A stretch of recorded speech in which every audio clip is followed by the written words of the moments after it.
One family has spent 80 years orchestrating the systematic destruction of national sovereignty to create a global technocracy where unelected elites control every aspect of human existence. Klaus Schwab and the World Economic Forum didn't emerge from nowhere.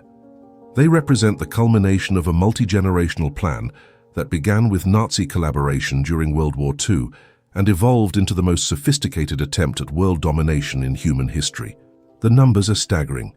Through the World Economic Forum, Schwab has trained over 1,400 young global leaders who now occupy positions of power in governments, corporations, and international organizations across 190 countries. These aren't random success stories. They're carefully selected agents implementing coordinated policies that serve a singular agenda: the elimination of individual freedom in favor of centralized technocratic control. But the reach extends far beyond political infiltration.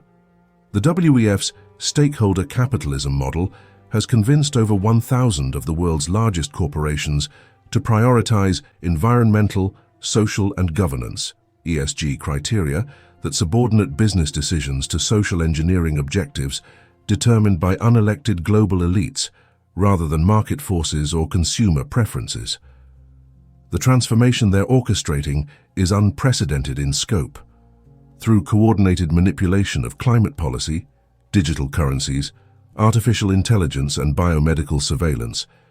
the Schwab network is implementing a great reset that would eliminate private property, national borders, democratic accountability, and individual autonomy, while concentrating power among a small group of technocratic oligarchs who believe they're qualified to manage human civilization. This isn't conspiracy theory, it's documented strategy. Schwab has written multiple books explicitly outlining plans for global governance that would replace democratic nation-states with technocratic institutions controlled by stakeholders who possess expertise rather than electoral mandates. His vision includes digital identity systems that monitor and control individual behavior, social credit scores that determine access to resources, and artificial intelligence systems that optimize human activity according to algorithmic rather than human values. The COVID-19 pandemic provided the perfect opportunity to accelerate implementation of these systems under emergency authorities that bypassed normal democratic processes while conditioning populations to accept unprecedented restrictions on freedom and privacy in exchange for promised safety and security. What's emerging isn't just authoritarianism. It's a completely new form of human organization that would eliminate the concepts of individual rights, national sovereignty, and democratic self-determination that have defined Western civilization for centuries.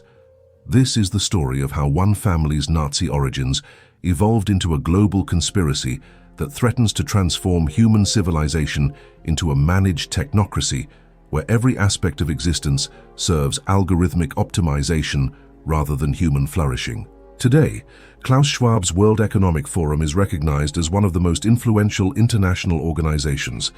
hosting annual gatherings in Davos, where global leaders coordinate policies that affect billions of people while presenting their activities as humanitarian efforts to address climate change, inequality, and technological disruption. What most people don't realize is that the World Economic Forum operates as the public face of a much larger network that has spent decades systematically infiltrating governments, corporations, academic institutions, and international organizations to implement coordinated policies that serve a unified agenda for global transformation. The scope of this infiltration is unprecedented in modern history. WEF alumni occupy leadership positions across every major government, including presidents, prime ministers, cabinet ministers, central bank governors, and regulatory officials who implement policies that consistently align with WEF recommendations, regardless of their stated political affiliations or campaign promises. Let me take you back to 1971, when a 33-year-old Klaus Schwab founded the European Management Forum in Switzerland, with funding and organizational support that traced back to networks established during World War II by individuals who had collaborated with Nazi economic planning while adapting fascist organizational techniques for post-war application. The forum was initially presented as a business networking organization designed to improve European competitiveness through better management practices and technological innovation. But internal documents and participant testimonies reveal that Schwab's real objective was creating institutional mechanisms that could coordinate policies across national boundaries while bypassing democratic accountability to populations who might resist the social and economic transformations he envisioned. Schwab had studied under Henry Kissinger at Harvard while developing theories about stakeholder capitalism that would replace traditional democratic governance with technocratic management by experts who possessed superior knowledge about complex systems that ordinary people couldn't understand or manage effectively. His doctoral dissertation, completed in 1967, outlined approaches for integrating corporate planning with government policy implementation in ways that would subordinate both business decisions and political choices to technical expertise rather than market forces or electoral preferences. The philosophical foundation was explicitly anti-democratic. Schwab argued that complex modern societies required management by qualified experts rather than governance by popular majorities who lacked the technical knowledge necessary for effective decision-making about economic, environmental, and social policy. This technocratic vision had deep historical roots in fascist economic theory that had sought to eliminate the chaos and inefficiency of democratic capitalism through scientific planning coordinated by state corporate partnerships under expert leadership that could optimize social outcomes according to rational rather than political criteria. The World Economic Forum that emerged from Schwab's European Management Forum was designed to implement these theories on a global scale through gradual infiltration of existing institutions rather than violent revolution that might trigger resistance from populations who valued democratic self-determination and individual freedom. The strategy was sophisticated and patient. Instead of openly advocating for world government or technocratic dictatorship, the WEF promoted global governance and stakeholder capitalism, using language that suggested humanitarian improvement and democratic participation, while actually implementing systems that concentrated power among unelected experts who could coordinate policies without popular accountability. The annual Davos meetings became coordination sessions where government officials, corporate executives, academic leaders, and international organization representatives could develop shared approaches to policy challenges while creating personal relationships that transcended national boundaries and democratic constraints. But the real influence operated through programs that trained future leaders in WEF principles, while placing them in positions where they could implement coordinated policies that served the broader agenda for global transformation. The Young Global Leaders Program, established in 1993, became the primary mechanism for this infiltration.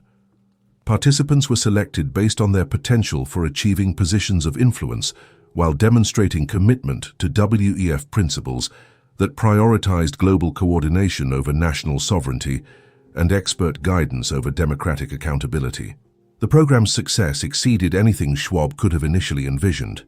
Young Global Leaders alumni now include heads of state, cabinet ministers, central bank governors, corporate CEOs, academic administrators, and media executives who implement remarkably consistent policies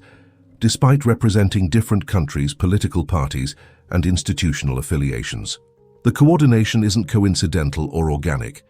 It's the result of systematic training and ongoing networking that creates shared ideological frameworks and personal relationships that transcend normal political and economic boundaries.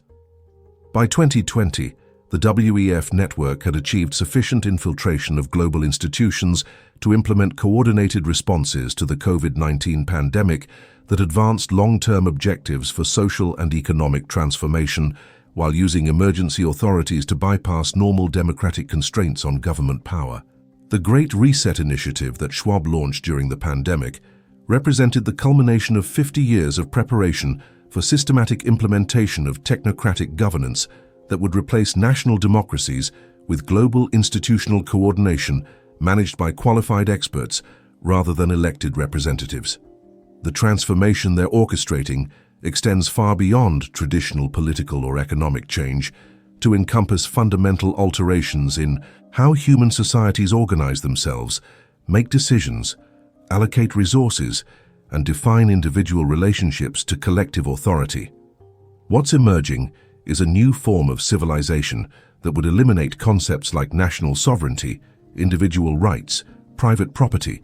and democratic self-determination that have defined human political development for centuries, while replacing them with algorithmic management systems that optimize collective outcomes according to technical rather than human criteria. The COVID pandemic provided the perfect laboratory for testing these systems, while conditioning populations to accept unprecedented restrictions on freedom and privacy in exchange for promises of safety, security, and scientific management of complex challenges that individuals and communities allegedly cannot address independently. But to understand how Klaus Schwab developed the vision and capabilities for implementing such a comprehensive transformation of human civilization, we need to examine the historical origins of his family's involvement with fascist economic planning and technocratic governance theories that provided the intellectual foundation for what would become the World Economic Forum's agenda for global reset. Chapter 1. Nazi Origins.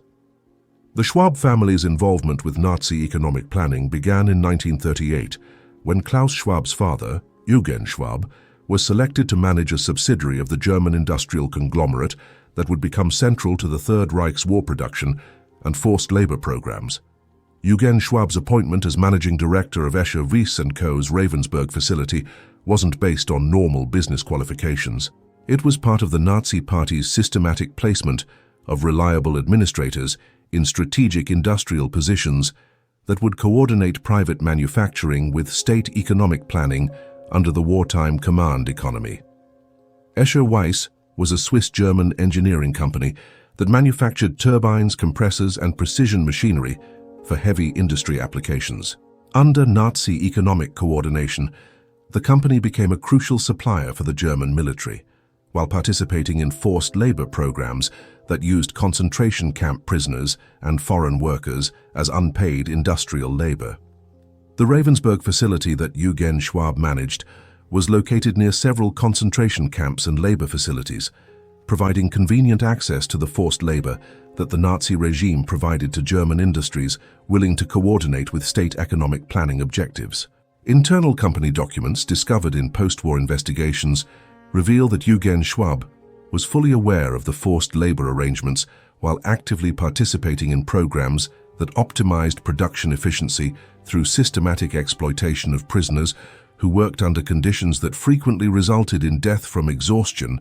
malnutrition, or deliberate killing when their productivity declined. The economic model was explicitly fascist. Private corporations maintained nominal ownership of their facilities while coordinating production, labor management, and resource allocation with state planning authorities who determined production priorities according to political rather than market criteria. This coordination required corporate managers who shared Nazi ideological commitments while possessing technical expertise for implementing state economic objectives through private industrial mechanisms that maintained efficiency while serving political goals that transcended normal business profit motives. Eugen Schwab demonstrated both the ideological reliability and technical competence that made him valuable for the Nazi economic planning apparatus. His management of the Ravensburg facility achieved production targets while maintaining cost efficiency through labor exploitation that generated enormous profits for both the company and the Nazi state. But more importantly, Eugen Schwab absorbed the theoretical and practical lessons about coordinating private enterprise with state planning that would later influence his son's development of stakeholder capitalism and global governance concepts that adapted fascist economic techniques for post-war implementation. The Nazi economic system that Eugen Schwab helped implement represented a sophisticated attempt to eliminate the inefficiencies and conflicts of democratic capitalism through scientific coordination of production, labor, and resource allocation under expert management that could optimize collective outcomes according to rational planning rather than market chaos or democratic political pressures. The system required eliminating traditional concepts of individual property rights, labor freedom, and market autonomy in favor of managed coordination that subordinated private decisions to collective objectives determined by qualified planners who possessed superior knowledge about complex economic relationships. Corporate executives like Klaus Schwab learned to think about business operations as components of larger systems that required coordination with political authorities while maintaining operational efficiency that served both private profit and collective goals that transcended normal business considerations. The experience taught practical lessons about managing complex organizations through systematic coordination of multiple stakeholders who possessed different interests while sharing commitment to overarching objectives that required subordinating individual preferences to collective optimization. These lessons would prove crucial for Klaus Schwab's later development of institutional mechanisms that could coordinate policies across national boundaries while maintaining the appearance of voluntary cooperation rather than coercive central planning that might trigger resistance from populations who valued democratic self-determination. After the war ended, Klaus Schwab successfully avoided prosecution for war crimes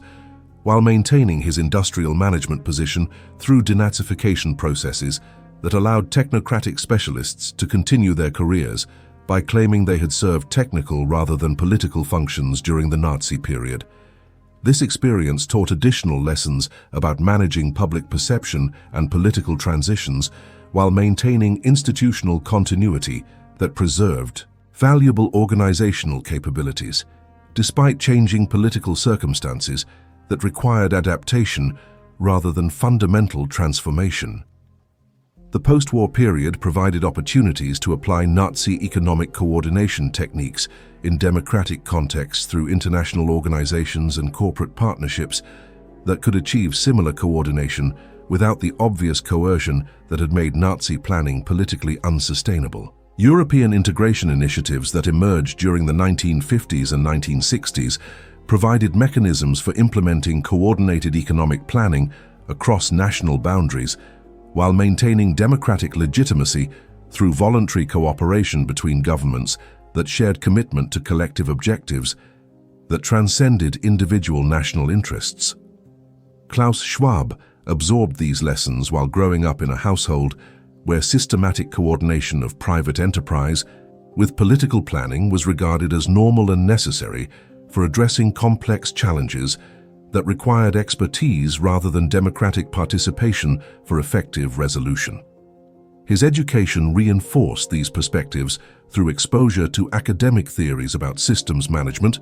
technocratic governance, and international coordination that provided intellectual frameworks for implementing the practical organizational lessons that his father had learned through Nazi economic planning. The combination of practical experience and theoretical education prepared Klaus Schwab to develop institutional mechanisms that could implement coordinated planning on a global scale while avoiding the political resistance that had ultimately undermined Nazi attempts to eliminate democratic capitalism through obvious coercion and violence. The World Economic Forum that Klaus Schwab would establish represented the culmination of lessons learned through his family's involvement with Nazi economic planning, adapted for implementation in democratic contexts through voluntary coordination between stakeholders who shared commitment to global optimization rather than national sovereignty or individual freedom. The transformation from Nazi economic coordination to global stakeholder capitalism maintained the essential features of fascist planning, subordination of individual decisions to collective objectives determined by expert analysis, while eliminating the obviously coercive mechanisms that had made Nazi implementation politically unsustainable. The result was a much more sophisticated and politically viable approach to implementing technocratic governance that could achieve similar coordination without triggering the resistance that obvious dictatorship would generate from populations who had been conditioned to value democratic self-determination and individual autonomy. Klaus Schwab's genius was recognizing that the essential objectives of fascist economic coordination could be achieved through institutional infiltration and voluntary cooperation. Rather than violent revolution or obvious political coercion, that would alert populations to the fundamental transformation of their political and economic systems. Chapter 2. Corporate Foundation. In 1971, Klaus Schwab established the European Management Forum using funding and organizational support from networks that had been quietly rebuilt by former Nazi economic planners who had successfully transitioned into post-war corporate and academic positions while maintaining their commitment to technocratic governance principles. The forum's initial funding came from sources that traced back to industrial fortunes that had been accumulated through Nazi war production and forced labor programs, laundered through Swiss banking systems, and reinvested in international business ventures that maintained the wealth while obscuring its criminal origins. Schwab's personal connections to these networks operated through his father's continued involvement in industrial management and his own education at Harvard Business School, where he studied under faculty members who had absorbed fascist economic theories while adapting them for implementation in democratic contexts. The European Management Forum was initially presented as a business education and networking organization designed to improve European corporate competitiveness through better management practices and international cooperation that could address the challenges of increasingly complex global markets. But internal planning documents reveal that Schwab's real objective was creating institutional mechanisms that could coordinate corporate and government policies across national boundaries, while bypassing democratic accountability that might prevent implementation of the systematic changes he believed were necessary for effective management of modern industrial society. The forum's early participants included corporate executives, government officials, and academic leaders who shared Schwab's vision of managed capitalism that would subordinate both market forces and democratic politics to technical expertise that could optimize collective outcomes according to scientific rather than political criteria. The annual meetings provided opportunities for these stakeholders to develop personal relationships and shared perspectives that transcended normal competitive and political boundaries while creating informal coordination mechanisms that could influence policy implementation without obvious central direction. The key innovation was developing what Schwab called stakeholder capitalism, an approach that would replace traditional shareholder-focused business models with broader consideration of environmental, social, and governance factors that required corporate coordination with government planning and international cooperation. This wasn't simply business ethics or social responsibility, it was systematic restructuring of capitalism to eliminate the chaos and inefficiency of market-driven decision-making in favor of coordinated planning that could address complex challenges through expert management rather than competitive processes. The stakeholder model required corporations to consider impacts on employees, communities, environment, and society, rather than focusing exclusively on profits for shareholders who owned the business. This broader consideration naturally required coordination with government agencies and international organizations that possessed expertise about social and environmental impacts. More importantly, stakeholder capitalism created justification for corporate decisions to serve political and social objectives rather than market efficiency or consumer preferences, opening opportunities for systematic coordination of business activities with broader planning initiatives that served collective rather than individual interests. The World Economic Forum, that evolved from Schwab's European Management Forum, became the primary institution for developing and promoting stakeholder capitalism, while training corporate and government leaders to implement coordinated approaches to policy challenges that transcended traditional boundaries between business, politics, and international relations. The annual Davos meetings grew from small networking sessions to massive coordination events, where over 3,000 participants from government, business, academia, and international organizations could develop shared approaches to global challenges while creating personal relationships that facilitated ongoing cooperation. But the real influence operated through systematic programs that trained future leaders in WEF principles while placing them in positions where they could implement coordinated policies that served the broader agenda for global transformation through stakeholder capitalism and international governance. The Young Global Leaders Program, established in 1993, became the primary mechanism for this infiltration. The program selected individuals under 40 who demonstrated potential for achieving positions of significant influence while showing commitment to WEF principles that prioritized global coordination over national sovereignty and expert guidance over democratic accountability. The selection process was remarkably sophisticated, identifying candidates who possessed both the intellectual capability and psychological characteristics that made them suitable for implementing technocratic governance while maintaining public support through charismatic leadership that could present systematic transformation as humanitarian progress rather than authoritarian control. The program provided intensive training in systems thinking, global governance, stakeholder capitalism, and public-private partnership, models that participants could apply in their future leadership positions while maintaining ongoing networking relationships with other alumni who shared similar training and objectives. The results exceeded Schwab's most optimistic projections. Young global leaders alumni achieved positions of extraordinary influence across government, business, academia, and international organizations while implementing remarkably consistent policies despite representing different countries, political parties, and institutional affiliations. The coordination wasn't accidental. It was the result of shared training that created common intellectual frameworks and ongoing networking that maintained personal relationships and ideological alignment that transcended normal political and economic boundaries. By 2000, the WEF network had achieved sufficient penetration of global institutions to begin coordinating responses to international challenges in ways that consistently advanced stakeholder capitalism and global governance objectives, while maintaining the appearance of independent decision-making by sovereign institutions. The coordination was most visible during crisis situations that required rapid international responses. Whether addressing financial instability, environmental challenges, health emergencies, or security threats, WEF-trained leaders consistently implemented similar policy approaches that expanded international coordination while reducing national autonomy and individual freedom. The pattern was too systematic to be coincidental and too comprehensive to result from normal policy learning or best practice diffusion. It reflected deliberate coordination through networks that had been carefully constructed to achieve global policy implementation without obvious central direction that might trigger resistance from populations who valued democratic self-determination.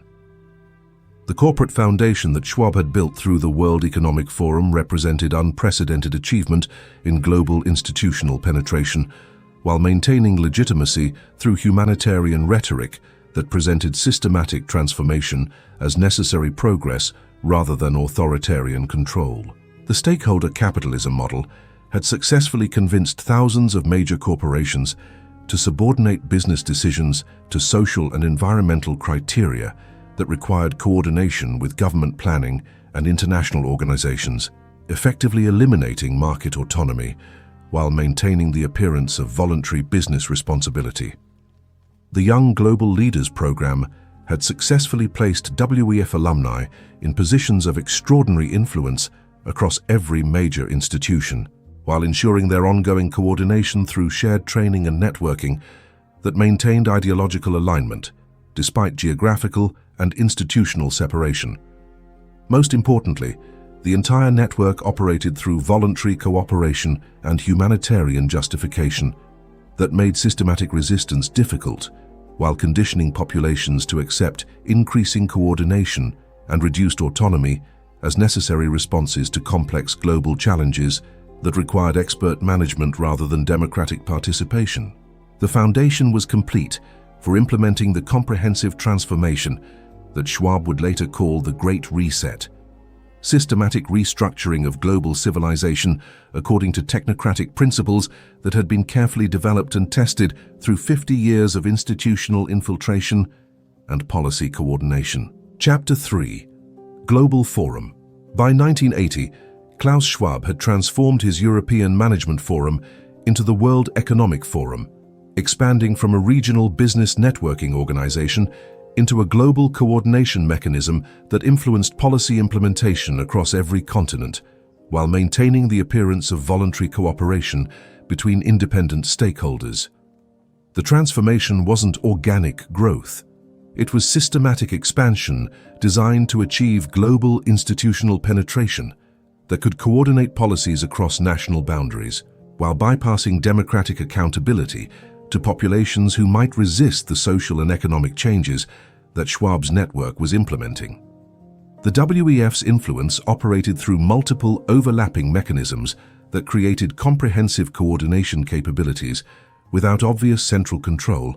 that might trigger resistance from governments or populations who valued national sovereignty and democratic self-determination. The annual Davos meetings became the most visible component of this influence, bringing together over 3,000 participants, including heads of state, cabinet ministers, central bank governors, corporate CEOs, academic leaders, media executives, and international organization representatives who could coordinate policies while maintaining the appearance of independent decision-making. The meetings provided opportunities for private discussions between leaders who might not otherwise interact, while creating personal relationships that facilitated ongoing cooperation on policy implementation that served shared objectives rather than their stated institutional responsibilities. But the real coordination operated through systematic programs that trained future leaders while placing them in strategic positions where they could implement WEF principles regardless of their official institutional affiliations or stated political commitments. The Young Global Leaders program expanded dramatically during the 1990s and 2000s, selecting hundreds of individuals who demonstrated potential for achieving positions of extraordinary influence while showing psychological and ideological characteristics that made them suitable for implementing technocratic governance principles. The selection criteria were sophisticated and comprehensive, evaluating candidates' intellectual capabilities, communication skills, career trajectories, and psychological profiles to identify individuals who could achieve positions of significant influence while maintaining public support for systematic transformation that might otherwise trigger resistance. The program provided intensive training in systems thinking, global governance, stakeholder capitalism, public-private partnerships, and crisis management that participants could apply in their future leadership positions while maintaining ongoing coordination through alumni networking that transcended normal institutional boundaries. The training was explicitly anti-democratic, teaching participants to view complex policy challenges as technical problems that required expert solutions rather than political issues that should be resolved through democratic participation by affected populations. Participants learned to present systematic social and economic transformation as inevitable technological and environmental adaptation rather than political choices that populations should be allowed to evaluate and potentially reject through democratic processes. The psychological conditioning was equally sophisticated, training participants to view themselves as enlightened leaders who possessed superior knowledge and moral authority that justified implementing policies that served long-term collective interests rather than short-term popular preferences that might impede necessary progress. The results were extraordinary.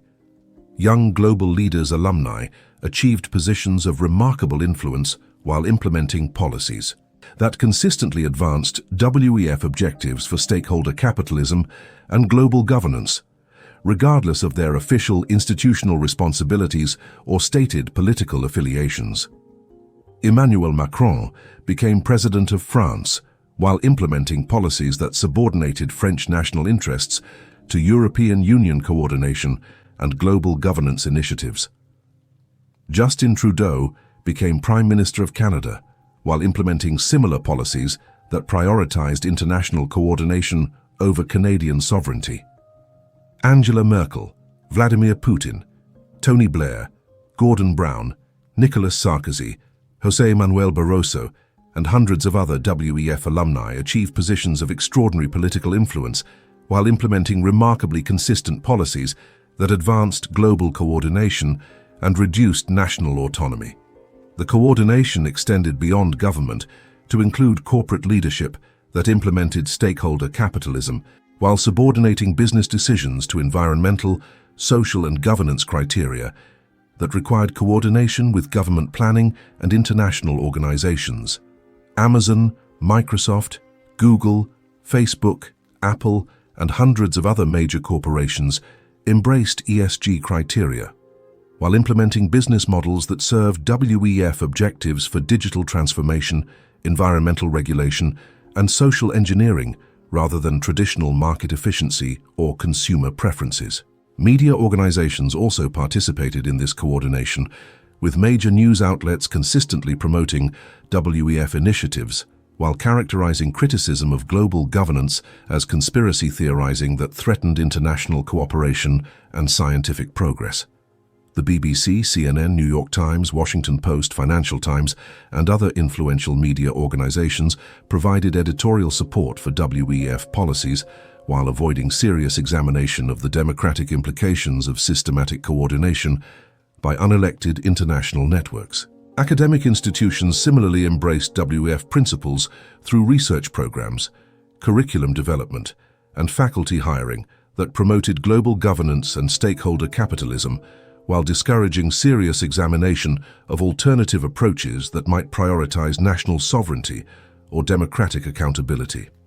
Harvard, Yale, Oxford, Cambridge, and hundreds of other prestigious universities developed programs that trained students in WEF principles while providing research support for policies that advanced global coordination and technocratic governance. International organizations also aligned with WEF objectives through policy recommendations, funding priorities, and coordination mechanisms that consistently advanced stakeholder capitalism and global governance, while avoiding democratic accountability to populations who might prefer alternative approaches. The United Nations, World Bank, International Monetary Fund, World Health Organization, and other major international institutions implemented policies that aligned remarkably closely with WEF recommendations while maintaining the appearance of independent analysis and decision-making. The coordination was too systematic and comprehensive to be coincidental. It reflected deliberate networking and shared training that created common ideological frameworks and ongoing cooperation that transcended normal institutional boundaries while serving unified objectives for global transformation.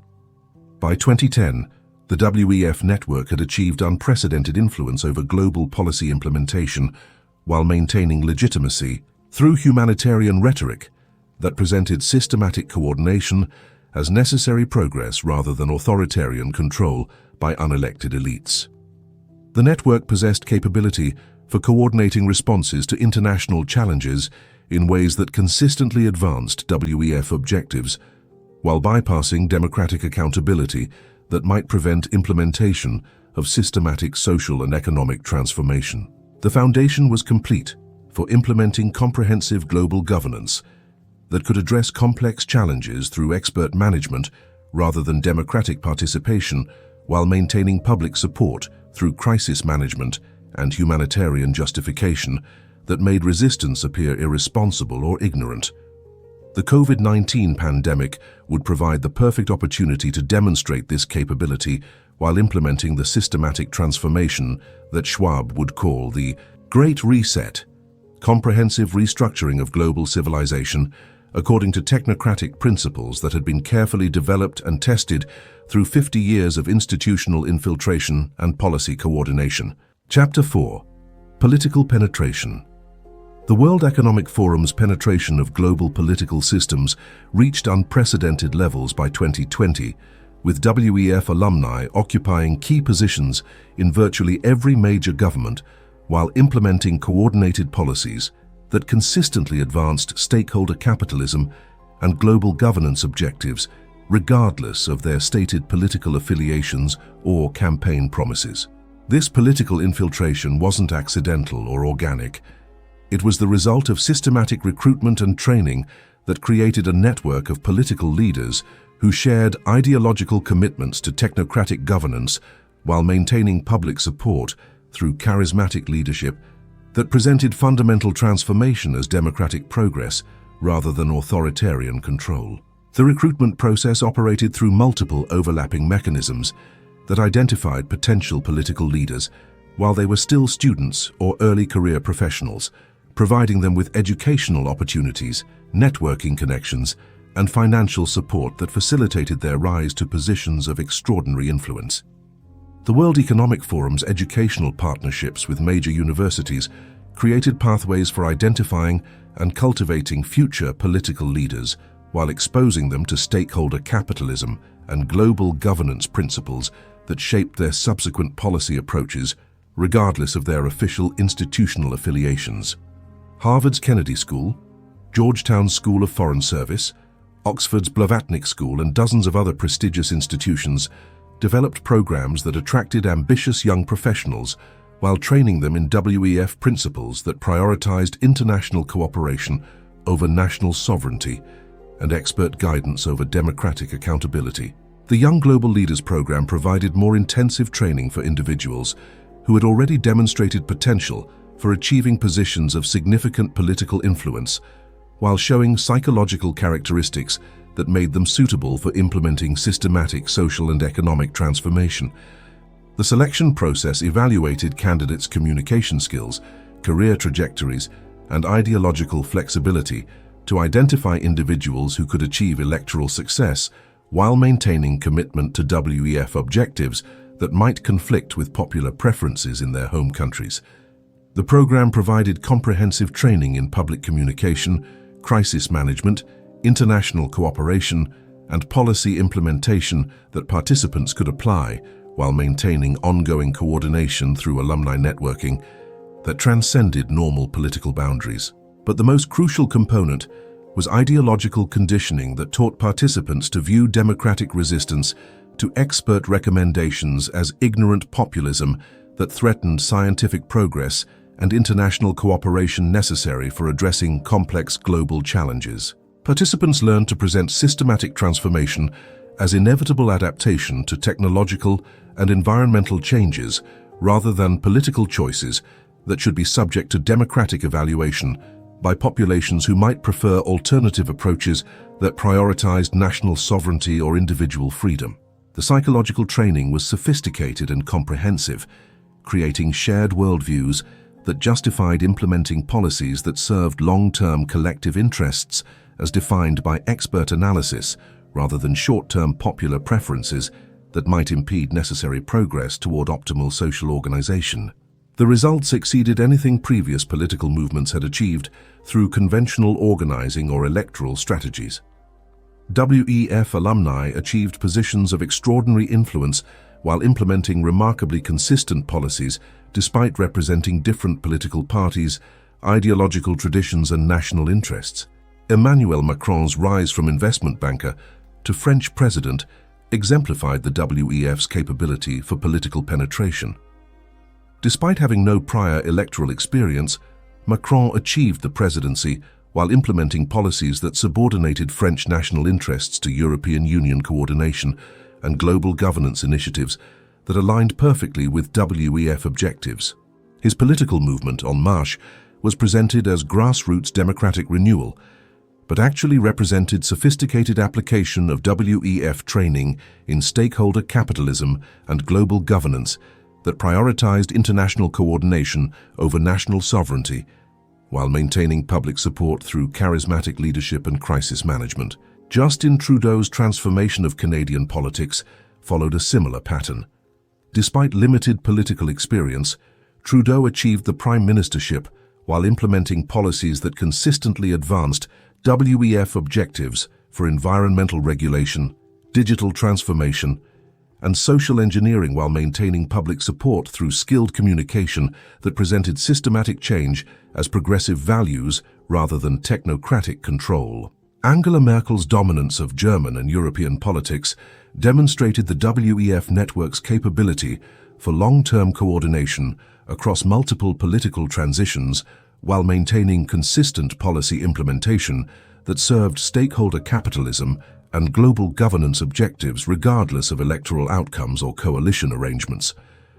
The coordination extended beyond individual political leaders to encompass systematic policy implementation that transcended normal political boundaries while serving unified objectives for global transformation. Environmental policies implemented by WEF alumni consistently prioritized international coordination and systematic economic transformation over national energy independence or economic competitiveness that might serve immediate popular interests rather than long-term global optimization. Economic policies similarly prioritized stakeholder capitalism and international cooperation over national economic sovereignty or democratic accountability that might prevent implementation of systematic changes required for optimal global resource allocation and social organization. Digital transformation policies advanced WEF objectives for surveillance capitalism and algorithmic governance, while presenting systematic monitoring and control as technological convenience and security enhancement rather than authoritarian social management.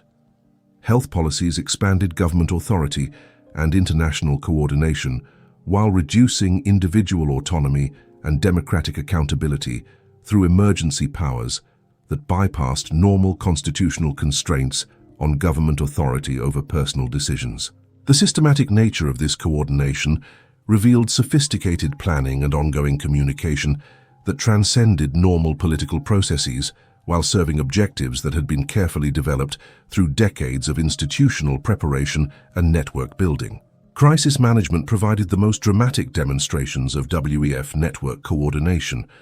Whether addressing financial instability, environmental challenges, health emergencies, or security threats, WEF-trained leaders consistently implemented similar policy responses that advanced stakeholder capitalism and global governance while reducing national autonomy and individual freedom. The 2008 financial crisis generated coordinated responses that expanded international regulatory coordination while implementing stakeholder capitalism principles that subordinated financial markets to social and environmental criteria rather than market efficiency or democratic preferences. Climate change initiatives consistently advanced international coordination and systematic economic transformation that served WEF objectives for global governance while bypassing democratic accountability that might prevent implementation of policies that conflicted with popular preferences for national energy independence or economic growth. Immigration policies similarly advanced WEF objectives for global labor mobility and cultural transformation while reducing national sovereignty and democratic accountability that might prevent systematic demographic and cultural changes that served long-term objectives for optimal social organization. The COVID-19 pandemic provided the most comprehensive demonstration of WEF network coordination, with alumni implementing remarkably similar policy responses that advanced digital transformation, expanded government authority, and increased international coordination,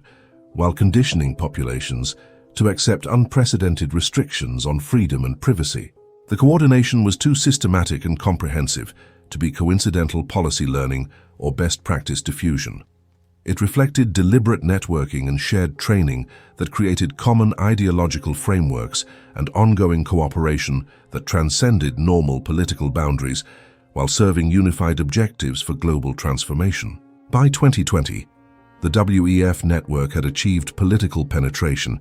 that exceeded anything historical political movements had accomplished through conventional organizing, while maintaining legitimacy through democratic rhetoric that obscured the systematic nature of their coordination and the anti-democratic implications of their policy implementation. The network possessed unprecedented capability for coordinating global policy responses while bypassing democratic accountability that might prevent implementation of systematic transformation that served technocratic optimization rather than popular preferences or national interests. Chapter 5. Digital Control. The World Economic Forum's approach to digital transformation represents the most sophisticated attempt at social control in human history, using artificial intelligence, digital identity systems, and surveillance technologies to create comprehensive monitoring and management capabilities that would eliminate individual privacy and autonomy while optimizing human behavior according to algorithmic rather than democratic criteria. Klaus Schwab's vision for the Fourth Industrial Revolution isn't simply technological advancement. its systematic restructuring of human society to subordinate individual decisions to algorithmic optimization that serves collective efficiency rather than personal freedom or democratic self-determination. The digital control systems that the WEF promotes operate through interconnected technologies that monitor every aspect of human activity while using artificial intelligence to analyze patterns and predict behaviors that can be modified through targeted interventions that appear voluntary but actually represent sophisticated manipulation techniques. Digital identity systems would link individual biological characteristics to comprehensive databases that track movement, communication, financial transactions, health status, social connections, and behavioral patterns, while using this information to determine access to resources, services, and opportunities based on algorithmic assessment rather than legal rights or democratic processes. The technology exists today to implement these systems comprehensively. Facial recognition, biometric scanning, GPS tracking, financial monitoring, social media analysis, and health surveillance can be integrated to create individual profiles that capture virtually every aspect of human existence, while using artificial intelligence to optimize collective outcomes through personalized behavioral modification. The WEF's promotion of smart cities demonstrates how these technologies can be integrated to create comprehensive social management systems that monitor and control human activity while presenting systematic surveillance as technological convenience and security enhancement rather than authoritarian population control. Smart city infrastructure includes sensors, cameras, data collection systems, and algorithmic analysis that can track individual movement, behavior, and decision-making, while using this information to optimize traffic flows, resource allocation, energy consumption, and social interactions according to technical criteria rather than personal preferences or democratic choices. The system would eliminate individual privacy while creating unprecedented capabilities for social engineering that could modify human behavior on massive scales through targeted interventions that appear to result from individual choices but actually reflect algorithmic manipulation designed to achieve optimal collective outcomes. Central bank digital currencies, CBDCs, represent a crucial component of this digital control system, eliminating cash transactions while creating comprehensive financial monitoring that could track every purchase, payment, and economic activity while using this information to influence behavior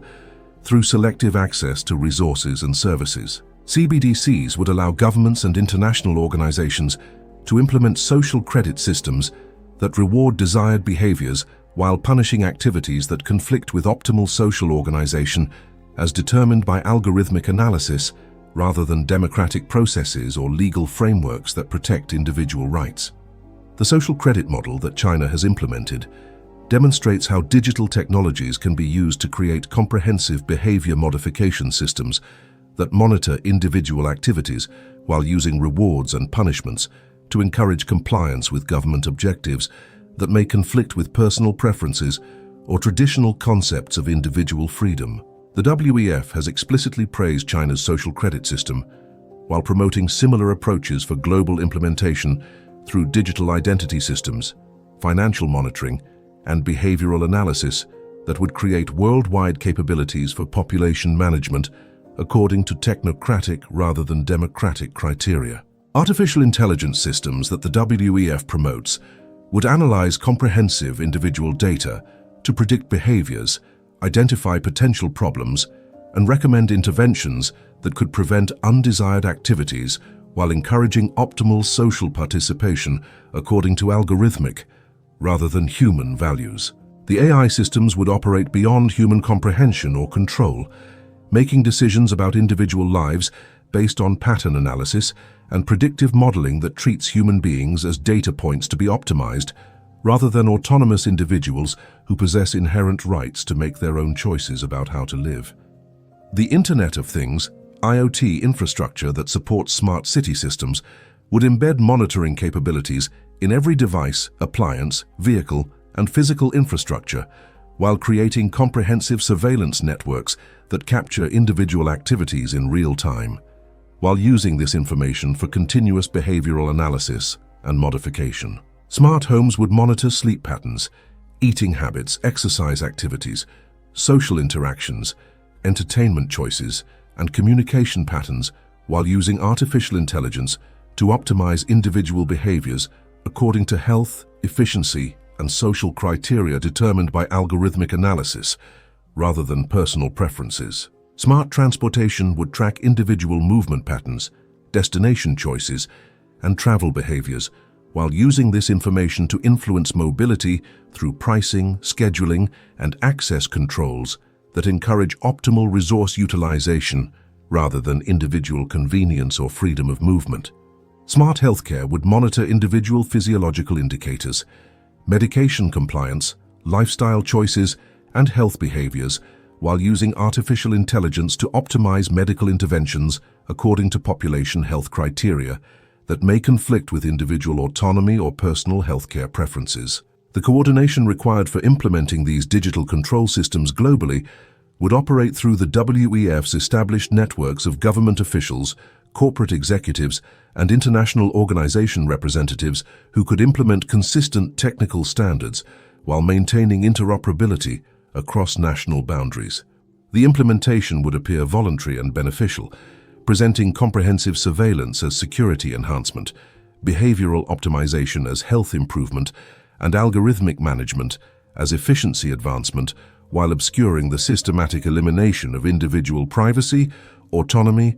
and democratic self-determination. The COVID-19 pandemic provided perfect justification for accelerating digital transformation through contact tracing, health monitoring, digital certificates, and emergency surveillance powers that conditioned populations to accept unprecedented monitoring while demonstrating the effectiveness of digital systems for population management during crisis situations. Digital health passports, vaccine certificates, and contact tracing systems established precedents for comprehensive health surveillance while creating infrastructure that could be expanded to monitor and control other aspects of individual behavior according to public health criteria that justify systematic restriction of individual autonomy. The emergency powers that governments implemented during the pandemic demonstrated how quickly democratic constraints on surveillance and control could be eliminated when populations were convinced that comprehensive monitoring served their safety and security rather than representing authoritarian population management. The normalization of digital surveillance during the pandemic created acceptance for ongoing monitoring systems that would continue operating after emergency conditions ended, while expanding to encompass additional aspects of individual behavior that could be optimized according to social, environmental, and economic criteria. By 2025, the WEF network expects to implement comprehensive digital identity systems that would link individual biological characteristics to global databases while using artificial intelligence to monitor and optimize human behavior according to algorithmic criteria that serve collective efficiency rather than individual freedom or democratic accountability. The digital control infrastructure would eliminate traditional concepts of privacy,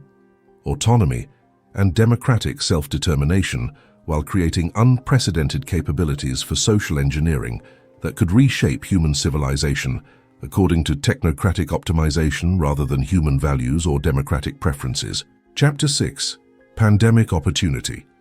The COVID-19 pandemic provided Klaus Schwab and the World Economic Forum with the perfect crisis to accelerate implementation of their systematic transformation agenda while conditioning global populations to accept unprecedented restrictions on freedom and privacy in exchange for promised safety and security managed by technocratic experts. The WEF's response to the pandemic wasn't reactive crisis management. It was systematic exploitation of emergency conditions to implement long-planned changes that would have been impossible under normal circumstances when democratic populations could evaluate and potentially reject policies that eliminated traditional concepts of individual rights and national sovereignty. Within weeks of the World Health Organization's pandemic declaration, WF-trained leaders across multiple countries began implementing remarkably similar policy responses that advanced stakeholder capitalism, digital transformation, and global governance objectives while bypassing normal democratic processes through emergency authorities that eliminated constitutional constraints on government power. The coordination was too systematic and comprehensive to be coincidental policy learning or international best practice adoption. It reflected deliberate implementation of predetermined strategies that had been developed through decades of planning while waiting for crisis conditions that would justify systematic transformation that served technocratic optimization rather than democratic accountability. Lockdown policies that closed businesses, schools, and social institutions, while restricting individual movement and assembly, eliminated democratic participation and economic independence that might have enabled resistance to systematic changes that were being implemented under emergency authorities. The policies were presented as temporary public health measures based on scientific analysis, but their implementation consistently advanced WEF objectives for digital transformation, stakeholder capitalism, and global governance, while conditioning populations to accept government authority over previously private decisions about work, education, social interaction, and personal movement. Economic support programs that provided government assistance to individuals and businesses, eliminated through lockdown policies, created dependence on government resources, while conditioning populations to accept systematic changes in economic relationships that subordinated private enterprise to government coordination and international cooperation. The programs were structured to favor large corporations that embraced stakeholder capitalism principles, while eliminating small businesses that provided economic independence and community resilience that might have enabled resistance to systematic transformation of economic relationships. Digital transformation initiatives accelerated dramatically during pandemic conditions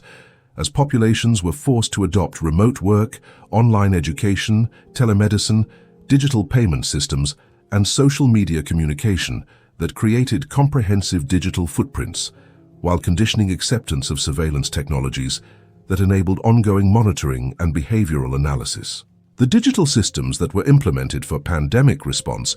created infrastructure for comprehensive social monitoring and control that would continue operating after emergency conditions ended, while expanding to encompass additional aspects of individual behavior according to health, security, and social optimization criteria. Health monitoring systems established precedents for comprehensive biological surveillance through contact tracing, symptom monitoring, testing requirements, and vaccination verification that created digital health passports, while demonstrating government authority to monitor and control individual health decisions according to public health criteria determined by expert analysis. The health surveillance infrastructure provided foundations for expanded monitoring systems that could track individual behaviors, social connections, movement patterns, and compliance with government recommendations, while using this information to optimize population health according to algorithmic analysis rather than personal healthcare preferences. Vaccine policies demonstrated unprecedented government authority to require medical interventions, while eliminating traditional concepts of informed consent and individual autonomy over personal healthcare decisions according to public health criteria that prioritize collective outcomes over individual rights or religious beliefs. The vaccine mandate systems created precedents for comprehensive government authority over individual biological decisions, while establishing enforcement mechanisms that could deny access to employment, education, transportation, and social services for individuals who refused compliance with government health requirements. International coordination of pandemic responses demonstrated WEF network capabilities for implementing global policies while bypassing national sovereignty and democratic accountability that might have prevented systematic transformation if populations had been allowed to evaluate alternatives through normal political processes. The World Health Organization's coordination of pandemic responses effectively created global health governance that subordinated national health policies to international expert recommendations, while eliminating democratic input from populations who might have preferred alternative approaches that prioritized economic continuity or individual freedom over systematic health optimization. Travel restrictions and border controls eliminated international mobility,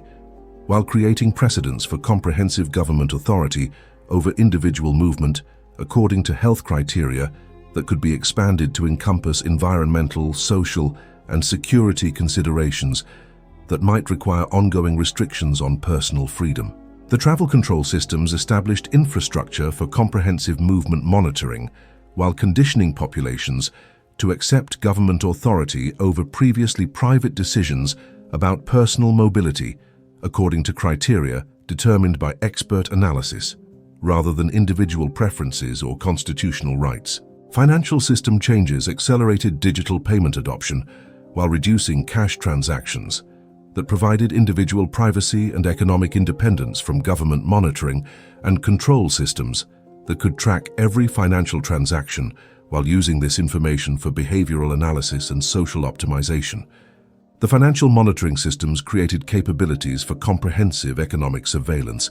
while establishing precedents for government authority to restrict financial access for individuals who failed to comply with health, social, or environmental requirements determined by expert analysis rather than democratic processes. Media coordination during pandemic responses demonstrated sophisticated propaganda capabilities that could shape public opinion while eliminating dissenting voices that might have questioned government policies or provided alternative analysis that conflicted with official narratives about public health requirements. The media control systems established precedents for comprehensive information management, while conditioning populations to accept expert authority over individual evaluation of policy alternatives that might prioritize different values or serve different objectives than optimal collective outcomes determined by scientific analysis. Educational system changes implemented online learning while eliminating traditional classroom interaction and community relationships that provided social resilience and individual development that might have enabled resistance to systematic behavioral modification and ideological conditioning. The educational control systems created opportunities for comprehensive curriculum modification while conditioning students to accept digital learning environments that could monitor and optimize individual educational experiences according to social engineering criteria rather than personal development preferences or family values. The pandemic response demonstrated WEF network capabilities for implementing comprehensive social transformation while maintaining public support through crisis management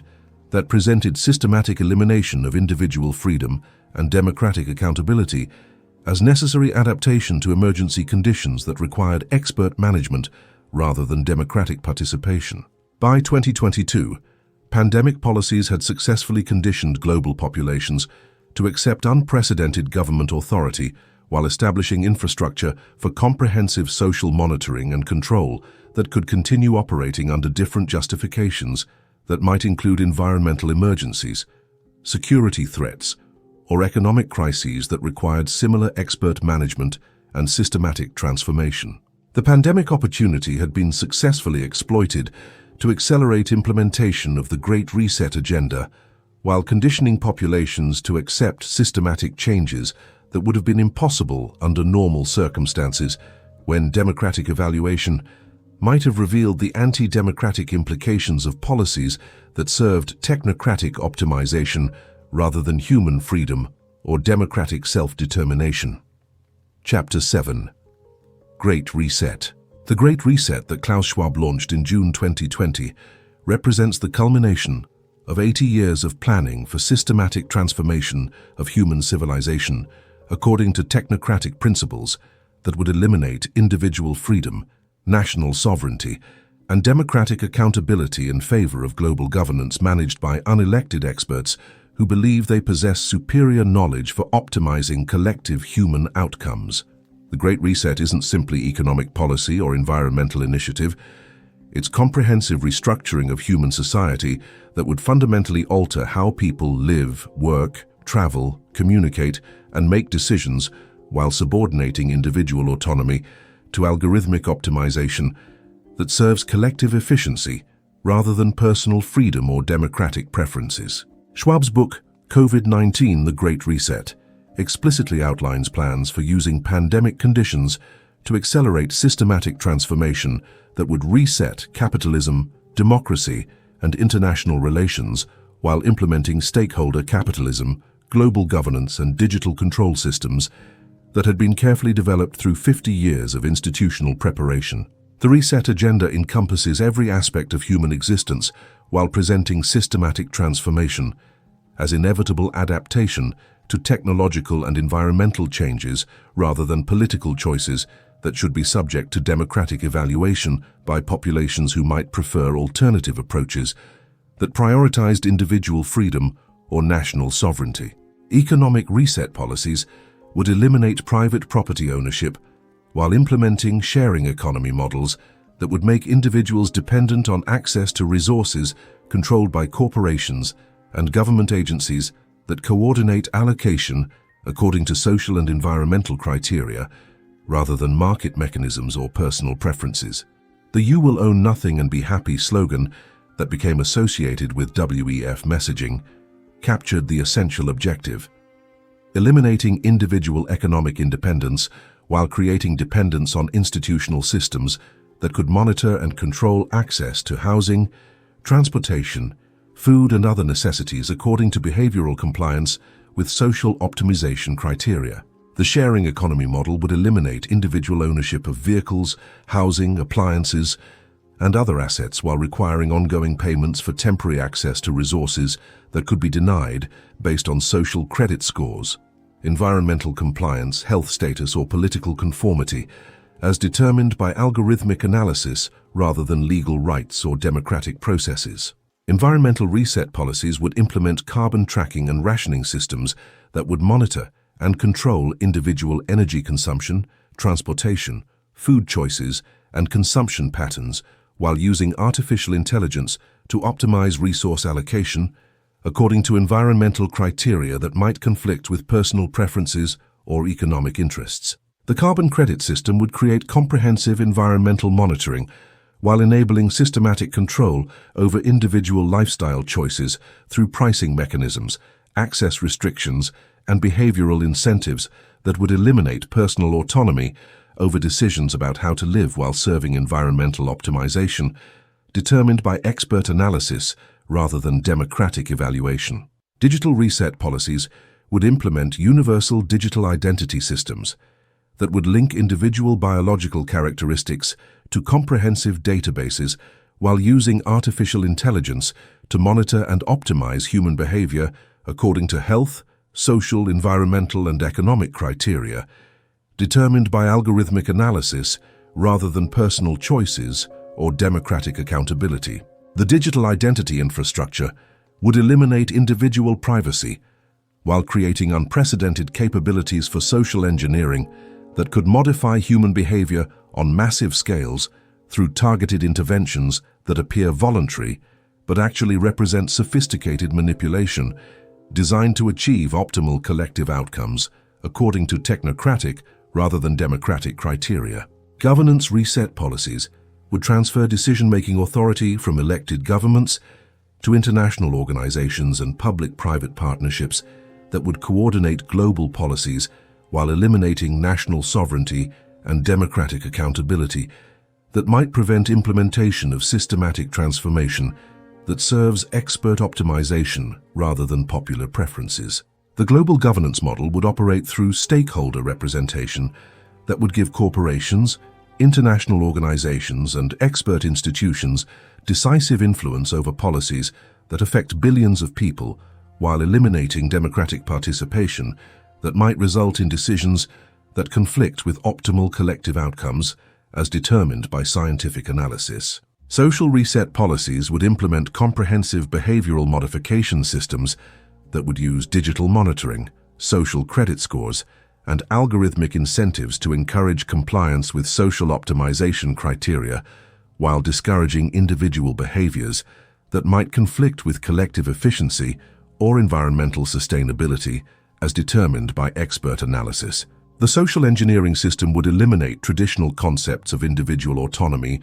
and cultural diversity while implementing standardized behavioral norms that serve collective optimization according to scientific criteria rather than personal values, family traditions, or community preferences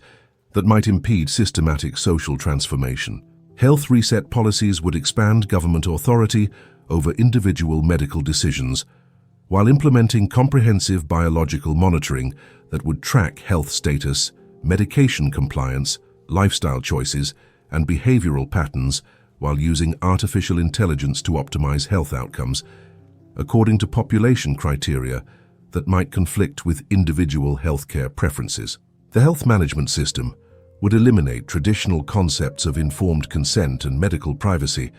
while creating comprehensive biological surveillance that could be used for ongoing behavioral modification, according to health criteria that extend beyond traditional medical treatment to encompass social, environmental, and economic optimization. Educational reset policies would implement digital learning systems that would monitor and modify individual educational experiences while eliminating traditional classroom relationships and community connections that might enable resistance to systematic behavioral conditioning and ideological transformation that serves social optimization rather than personal development. The educational control system would eliminate family influence over individual development while creating comprehensive psychological conditioning that would produce populations that accept technocratic authority and systematic social transformation as natural and beneficial, rather than recognizing the elimination of individual freedom and democratic accountability. Financial reset policies would implement central bank digital currencies and social credit systems that would monitor every financial transaction while using economic incentives and access controls to encourage behavioral compliance with social optimization criteria determined by algorithmic analysis rather than market mechanisms or personal choices. The financial control system would eliminate individual economic privacy and independence while creating comprehensive behavioral modification capabilities that could influence every aspect of human activity through selective access to resources and services according to compliance with social optimization requirements. The Great Reset implementation operates through coordinated policy changes by WEF-trained leaders who occupy positions of influence across government, business, academia, and international organizations while maintaining the appearance of independent decision-making by sovereign institutions that actually serve unified objectives for global transformation. The coordination is comprehensive and systematic, reflecting decades of planning and network building that created capabilities for implementing global policy changes while bypassing democratic accountability that might prevent systematic transformation if populations were allowed to evaluate alternatives through normal political processes. Crisis management provides justification for accelerating implementation while conditioning populations to accept systematic changes as necessary adaptation to emergency conditions that require expert management rather than democratic participation that might impede optimal collective outcomes according to scientific analysis. Environmental crises, health emergencies, economic instability, and security threats provide ongoing justification for expanding government authority and international coordination while eliminating individual autonomy and national sovereignty that might prevent implementation of systematic transformation that serves technocratic optimization rather than human freedom or democratic preferences. The Great Reset represents an unprecedented attempt at social engineering that would eliminate traditional concepts of individual rights, national sovereignty, and democratic self-determination while creating global technocratic management system that would optimize human civilization according to algorithmic criteria rather than human values or democratic accountability. The success of Great Reset implementation would result in fundamental transformation of human civilization that would eliminate the political, economic, and social foundations that have defined Western democracy while creating unprecedented capabilities for population control and behavioral modification according to technocratic rather than democratic principles. Chapter 8. Surveillance State.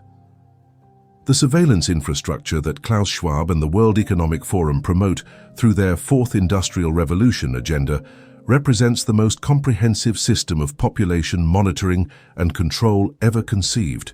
using artificial intelligence, biometric identification, and digital tracking to eliminate individual privacy while creating unprecedented capabilities for behavioral modification and social engineering. The surveillance state that emerges from WEF policies isn't simply enhanced security or improved government services.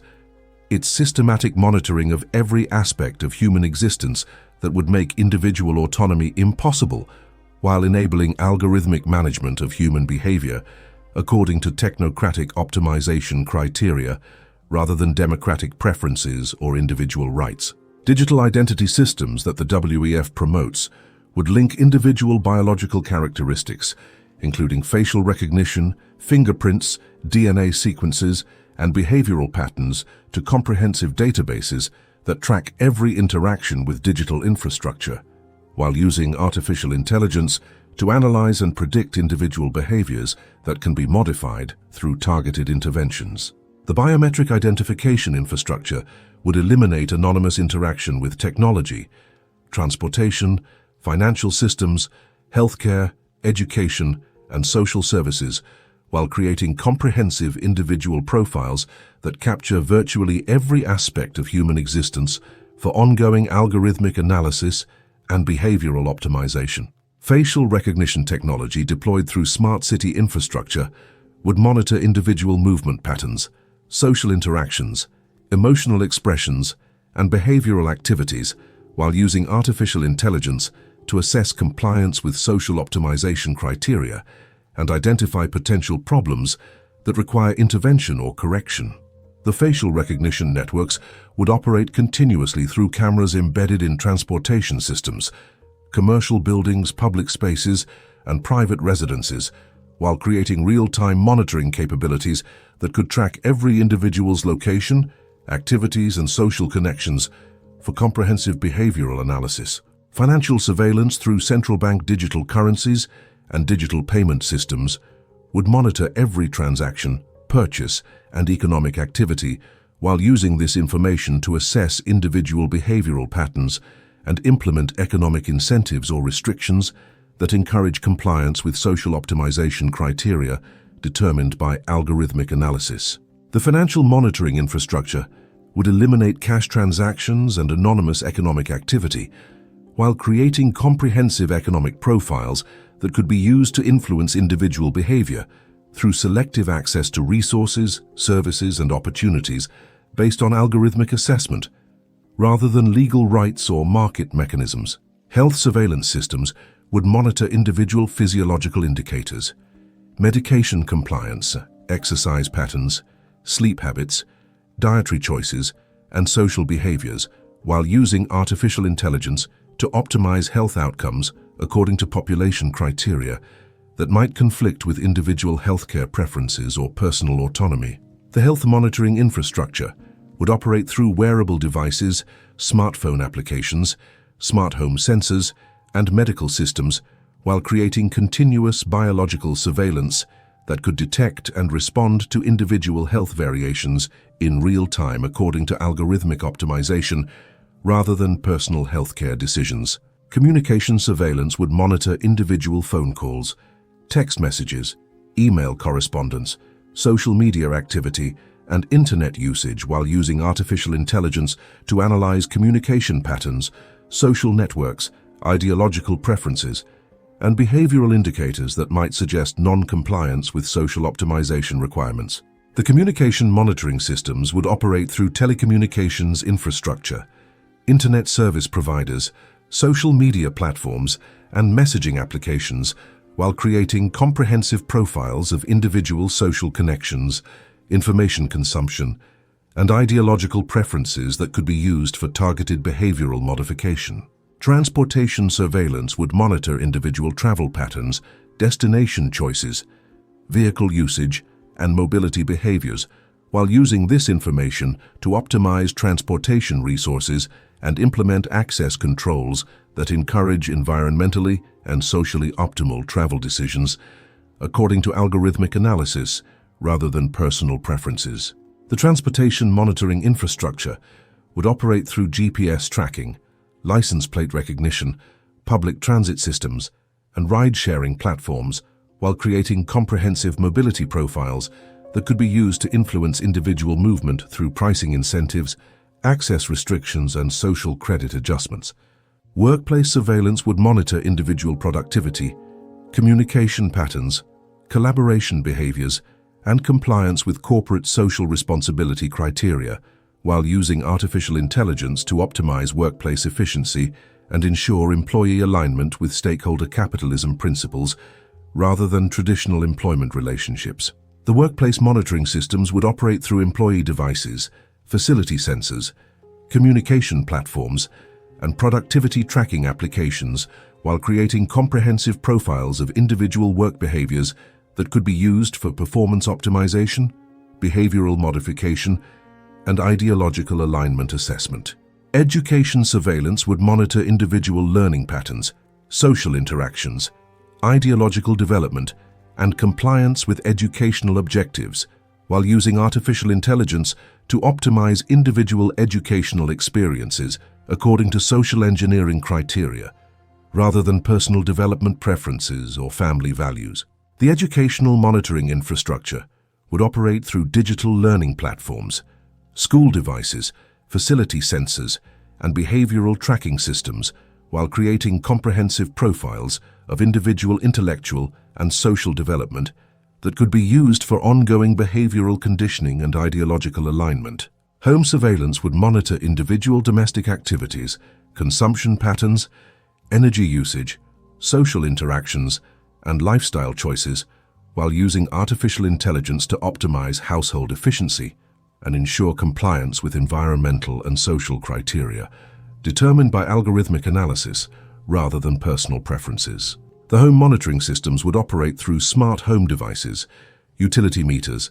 internet connections, and security systems, while creating comprehensive profiles of individual domestic behaviors that could be used for resource optimization, behavioral modification, and social compliance assessment. The integration of these surveillance systems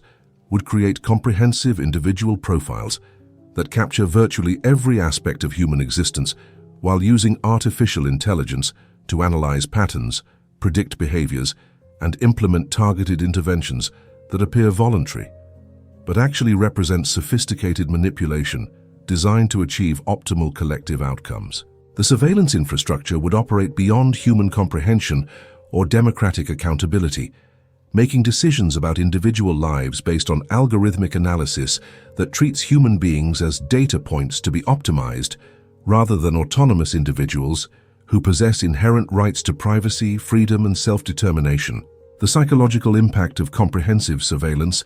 would eliminate individual autonomy and spontaneous behavior, while creating populations that self-censor and conform to perceived optimization criteria that serve algorithmic efficiency rather than human flourishing or democratic accountability.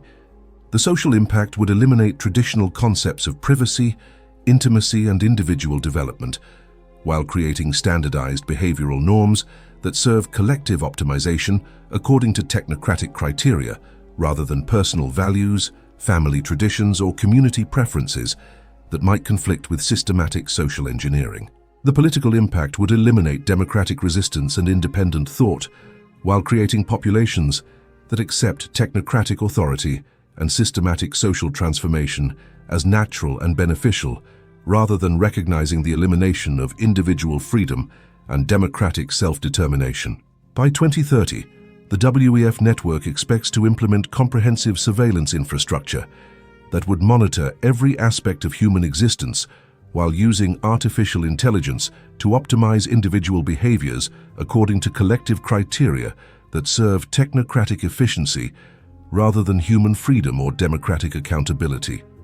Chapter 9. Economic Transformation. The economic transformation that Klaus Schwab promotes through stakeholder capitalism represents systematic elimination of free market mechanisms in favor of centrally coordinated resource allocation that would subordinate business decisions, consumer choices, and individual economic autonomy to social engineering objectives determined by technocratic experts rather than market forces or democratic preferences. Stakeholder capitalism isn't simply corporate social responsibility or ethical business practices. It's fundamental restructuring of economic relationships that would eliminate traditional concepts of private property, market competition, and individual economic freedom, while implementing coordinated planning that serves collective optimization rather than individual prosperity or consumer satisfaction. Environmental, social, and governance (ESG) criteria that multinational corporations have embraced under WEF influence represent systematic subordination of business decisions to political and social objectives rather than market efficiency or consumer preferences, creating coordination mechanisms that implement central planning through private corporations while maintaining the appearance of voluntary business responsibility. ESG scoring systems evaluate corporate behavior according to environmental impact, social justice compliance, and governance structures that prioritize stakeholder interests over shareholder returns, effectively requiring businesses to serve political and social objectives rather than market efficiency or customer satisfaction that might conflict with optimal social organization. The ESG framework creates systematic coordination between corporations and government agencies, while enabling international organizations to influence business decisions through scoring systems that determine access to capital, regulatory approval, and market opportunities based on compliance with social optimization criteria, rather than market performance or consumer preference. Asset management firms, including BlackRock, Vanguard, and State Street, have embraced ESG criteria while using their enormous shareholding influence to force corporate compliance with stakeholder capitalism principles, effectively creating central coordination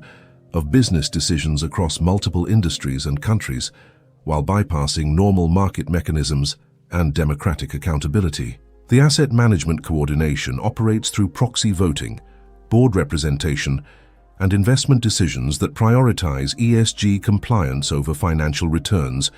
creating systematic pressure for corporate behavior that serves social engineering objectives rather than shareholder interests or consumer preferences that might conflict with optimal collective outcomes. Central bank digital currencies, CBDCs,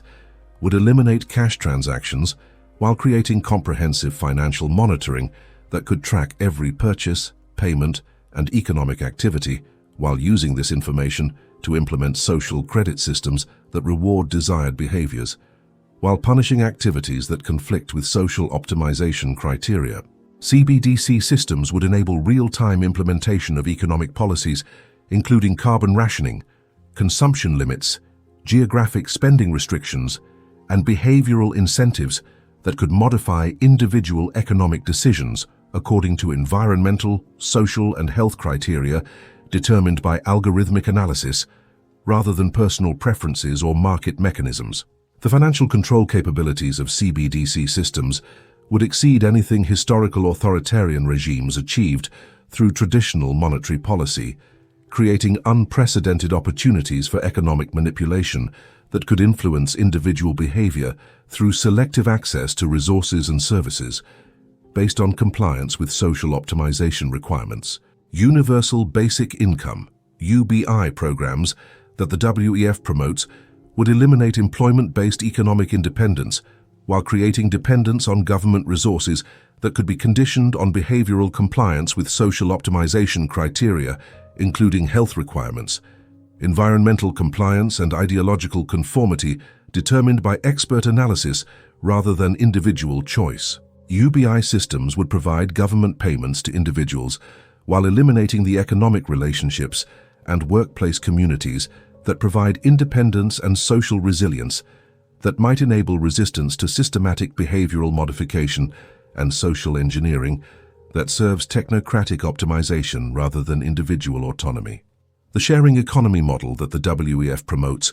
would eliminate individual ownership of housing, vehicles, appliances, and other assets while requiring ongoing payments for temporary access to resources that could be denied based on social credit scores, environmental compliance, or behavioral assessment determined by algorithmic analysis. Sharing economy systems would eliminate individual economic independence and asset accumulation, while creating dependence on corporate and government systems that could monitor and control access to necessities, including housing, transportation, and basic services according to behavioral compliance criteria, rather than legal rights or market mechanisms. Artificial intelligence systems would optimize resource allocation, production planning, and consumption patterns according to environmental and social criteria, while eliminating market mechanisms that reflect individual preferences or democratic choices that might conflict with optimal collective outcomes determined by expert analysis. AI economic management would operate beyond human comprehension or democratic accountability, making decisions about production, distribution, and consumption based on algorithmic optimization that treats human beings as resources to be allocated rather than autonomous individuals who possess rights to make their own economic decisions. Public-private partnerships that the WEF promotes would eliminate distinction between government authority and corporate power, while creating coordination mechanisms that implement central planning through institutional cooperation that bypasses democratic accountability and market competition that might prevent optimal resource allocation. The public-private coordination would operate through regulatory capture, subsidies, tax incentives, and policy coordination that eliminates competitive markets while creating systematic coordination between government agencies and multinational corporations that serve stakeholder capitalism rather than consumer preferences or democratic oversight. Carbon credit systems would implement comprehensive environmental monitoring while creating economic incentives that influence individual consumption, transportation, housing, and lifestyle choices according to environmental criteria that might conflict with personal preferences or economic interests determined by market mechanisms. Carbon rationing would eliminate individual autonomy over energy consumption, travel, food choices, and consumption patterns while implementing systematic behavioral modification through economic penalties and rewards that serve environmental optimization rather than individual freedom or market efficiency. The economic transformation would eliminate traditional concepts of private property, market competition, and individual economic autonomy while creating comprehensive central planning that operates through corporate and government coordination that bypasses democratic accountability, while optimizing collective outcomes according to technocratic criteria. Supply chain coordination would implement just-in-time resource allocation while eliminating individual stockpiling and community resilience that might enable independence from centralized distribution systems that could be used to enforce behavioral compliance through selective access to necessities. The economic control systems would eliminate individual economic independence and community self-sufficiency while creating comprehensive dependence on institutional systems that could monitor and control access to resources according to behavioral compliance with social optimization criteria, determined by expert analysis rather than democratic processes or individual rights. By 2030, the WEF network expects to implement comprehensive economic transformation that would eliminate market mechanisms and individual economic autonomy while creating centralized resource allocation that serves collective optimization according to technocratic criteria rather than consumer preferences, democratic accountability, or individual prosperity. Chapter 10. Social Engineering. The social engineering agenda promoted by Klaus Schwab and the World Economic Forum represents systematic behavioral modification designed to eliminate traditional cultural values, family structures, and community relationships while implementing standardized social norms that serve technocratic optimization rather than human flourishing or cultural diversity. The social transformation that emerges from WEF policies isn't organic cultural evolution. It's deliberate manipulation of human behavior using psychological conditioning, economic incentives, and social pressure to create populations that accept systematic elimination of individual autonomy and democratic accountability while embracing technocratic authority as natural and beneficial. Cultural programming operates through educational systems that promote global citizenship over national identity, environmental activism over economic prosperity, and social justice compliance over individual achievement, while conditioning students to view traditional cultural values as obstacles to optimal collective outcomes that require expert management rather than democratic participation. The educational conditioning eliminates family influence over individual development while creating psychological dependence on institutional authority and peer conformity that serves social engineering objectives rather than personal growth or cultural inheritance that might enable resistance to systematic behavioral modification. Gender ideology promotion through educational curricula and social media programming creates psychological confusion and social instability while eliminating traditional family structures that provide individual resilience and community cohesion that might resist systematic social transformation that serves technocratic control rather than human well-being. The gender programming operates through systematic confusion of biological reality while promoting pharmaceutical and surgical interventions that create medical dependence and psychological fragmentation that eliminates individual autonomy and social stability that might enable resistance to comprehensive social engineering. Family structure elimination operates through economic policies that make traditional family formation financially difficult while promoting alternative relationship models that create individual isolation and dependence on institutional support, rather than family and community networks that might provide resilience against systematic social control. The family destruction agenda includes policies that prioritize career advancement over family formation, individual consumption over intergenerational wealth building, and temporary relationships over permanent commitment, while creating psychological and economic conditions that make traditional family life appear impractical or undesirable. Community relationship destruction operates through digital technology promotion that eliminates face-to-face social interaction while creating virtual communities that can be monitored and manipulated through algorithmic content delivery that shapes individual opinions and behaviors according to social engineering objectives. The community destruction includes urban planning that eliminates walkable neighborhoods, small business districts, and community gathering spaces while creating suburban isolation and commercial standardization that eliminates local cultural distinctiveness and community resilience that might enable resistance to systematic social transformation. Religious belief elimination operates through secularization policies that characterize traditional spiritual practices as backward superstition while promoting scientific materialism and technocratic authority as superior approaches to understanding human existence and social organization that eliminate transcendent values that might conflict with systematic social optimization. The religious programming includes educational curricula that present religious beliefs as historical curiosities rather than living traditions, while promoting environmental activism and social justice ideology as substitute belief systems that serve social engineering objectives rather than transcendent truth or individual spiritual development. Cultural heritage destruction operates through mass immigration policies that eliminate cultural homogeneity, while creating social fragmentation and cultural confusion that eliminates traditional social norms and community cohesion that might enable resistance to systematic social transformation according to technocratic criteria. The cultural destruction includes promotion of multiculturalism that eliminates cultural distinctiveness while creating cultural relativism that makes systematic cultural transformation appear inevitable rather than recognizing it as deliberate social engineering that serves technocratic control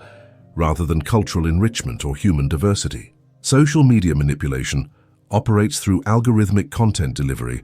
that creates psychological addiction while shaping individual opinions, behaviors, and social connections according to behavioral modification objectives that serve systematic social engineering rather than authentic human communication or community development. The social media programming creates filter bubbles that eliminate exposure to alternative viewpoints while reinforcing systematic behavioral conditioning that makes individuals susceptible to mass psychological manipulation that serves social engineering objectives rather than individual development or democratic participation. Mental health crisis creation operates through social isolation, cultural destruction, family breakdown, and psychological manipulation that creates mental illness and emotional instability while promoting pharmaceutical interventions and psychological dependency that eliminates individual resilience and community support systems. The mental health programming creates psychological fragmentation that makes individuals dependent on institutional support and expert intervention rather than family, community, and cultural resources that might provide resilience against systematic social engineering and behavioral modification. Consumption culture promotion creates psychological dependency on material acquisition and status competition while eliminating spiritual fulfillment and community engagement that might provide resistance to systematic social manipulation through economic incentives and behavioral conditioning. The consumption programming creates individual identity confusion while promoting lifestyle choices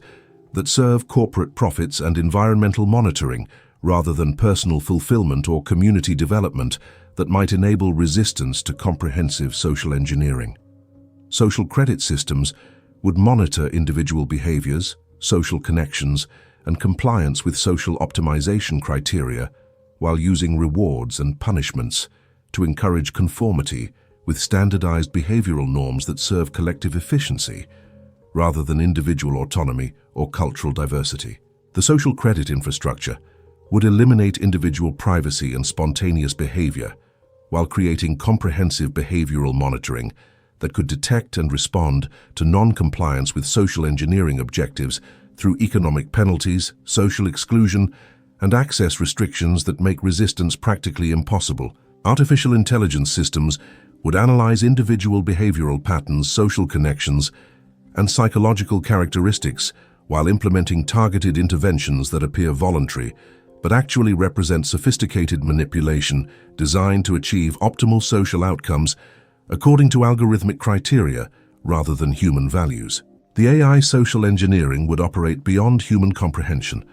while making decisions about individual social experiences based on predictive modeling that treats human relationships as variables to be optimized rather than authentic connections that serve individual fulfillment and community development. The social engineering agenda eliminates traditional concepts of individual autonomy, cultural diversity, and democratic self-determination, while creating standardized behavioral norms that serve technocratic optimization rather than human flourishing or authentic community development. By 2030, the WEF network expects to implement comprehensive social engineering that would eliminate traditional cultural values and community relationships while creating standardized populations that accept systematic behavioral modification as natural and beneficial, rather than recognizing the elimination of individual freedom and cultural authenticity. Chapter 11. Global Governance. The global governance system that Klaus Schwab promotes through the World Economic Forum represents systematic elimination of national sovereignty and democratic accountability in favor of international technocratic management that would subordinate local communities, national governments, and individual citizens to unelected global institutions that serve algorithmic optimization rather than democratic preferences or human values. Global governance isn't simply international cooperation or multilateral coordination. It's systematic transfer of political authority from elected national governments to international organizations and public-private partnerships that operate beyond democratic accountability, while implementing policies that affect billions of people according to expert analysis rather than popular consent. The United Nations system provides the primary institutional framework for implementing global governance through specialized agencies that coordinate policies across multiple sectors, including health, environment, economics, education, and security, while bypassing national sovereignty and democratic accountability that might prevent implementation of systematic global transformation. UN agencies, including the World Health Organization, International Monetary Fund, World Bank, and various specialized organizations implement policies that consistently align with WEF objectives for stakeholder capitalism and global coordination while maintaining the appearance of neutral international cooperation that serves humanitarian objectives rather than systematic social engineering. The World Health Organization's response to COVID-19 demonstrated global governance capabilities for coordinating policies across national boundaries while bypassing democratic accountability through emergency authorities that eliminated constitutional constraints on government power according to health criteria determined by international expert analysis. WHO pandemic policies effectively created global health governance that subordinated national health decisions to international recommendations while establishing precedents for ongoing international authority over health policies that might conflict with national interests or democratic preferences regarding individual autonomy and economic priorities. Climate governance initiatives implement international coordination of environmental policies while bypassing national sovereignty through carbon credit systems, emissions targets, and environmental regulations that subordinate national economic policies to international environmental criteria,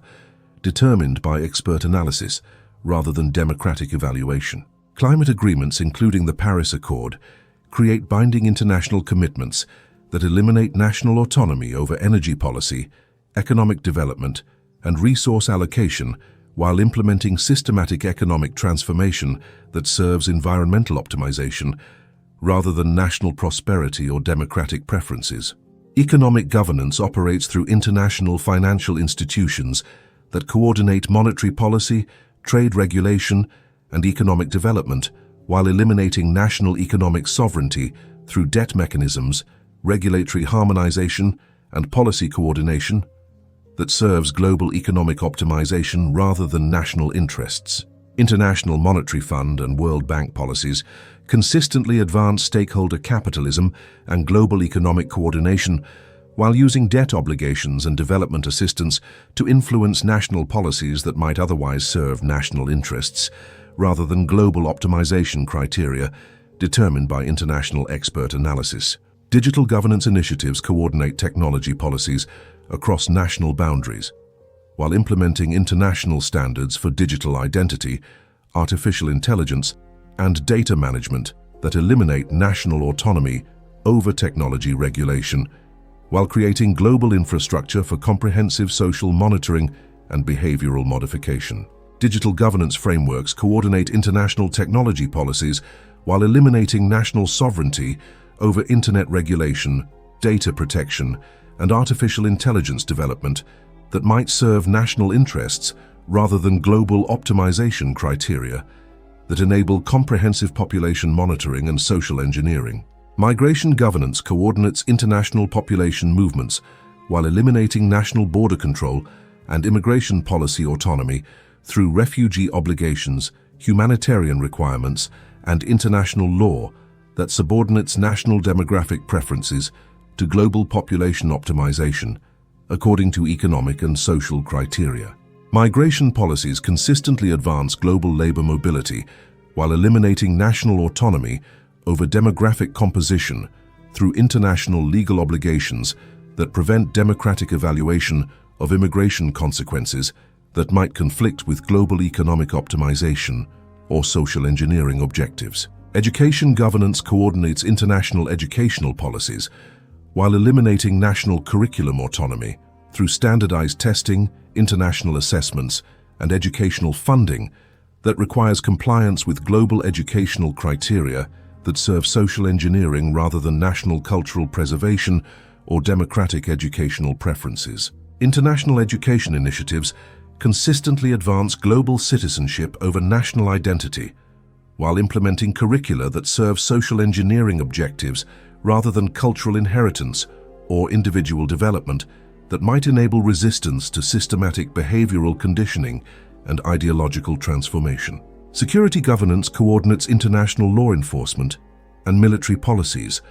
while eliminating national security autonomy through international legal obligations, peacekeeping requirements, and anti-terrorism cooperation that subordinates national security interests to global security optimization determined by international expert analysis. International security coordination consistently advances global law enforcement cooperation,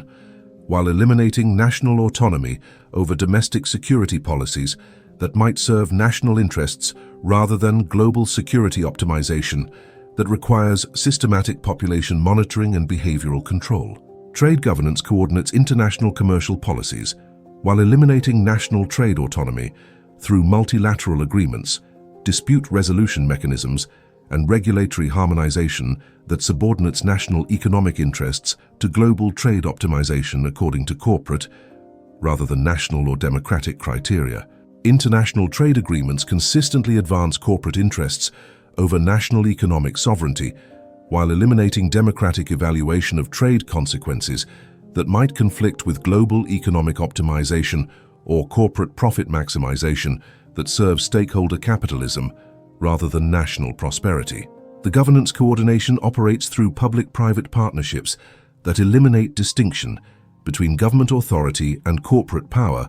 while creating systematic policy coordination that bypasses democratic accountability through stakeholder representation, that prioritizes expert analysis over popular consent or national sovereignty. Stakeholder governance includes corporations, international organizations,